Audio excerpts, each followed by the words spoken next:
आणि आता दिवसभरातल्या मोठ्या टॉप 9 आपण बातम्या बघूयात।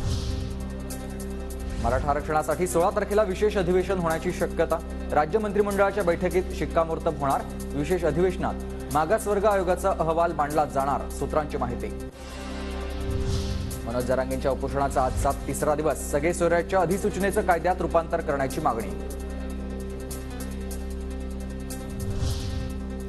आमरण उपोषणाच्या तिसऱ्या दिवशी मनोज जरांगे पाटलांची प्रकृती खालावली। जरांगेंचा उपचार घेण्यास नकार।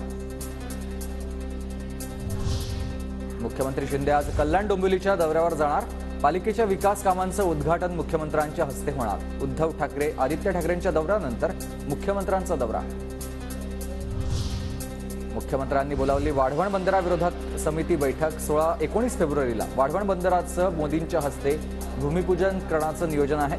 मात्र वाढवण बंदर उभारणीस होणारा स्थानिकांचा विरोध वाढत असल्यानं बैठकीचं आयोजन।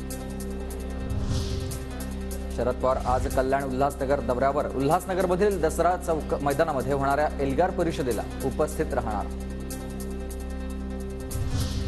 माझ्यासोबत दगाफटका झाला, राजकीय वनवास मिळाला, मात्र मला आता आधीपेक्षा 10 पट जास्त लोकांचं प्रेम मिळालं। बीडमधील भाजपच्या कार्यक्रमात पंकजा मुंडेंचं वक्तव्य। ठाकरे गटाचे आमदार राजन साळवींच्या कुटुंबाच्या अटकपूर्व जामीन अर्जावर आज सुनावणी। कोर्टाच्या आदेशाकडे लक्ष।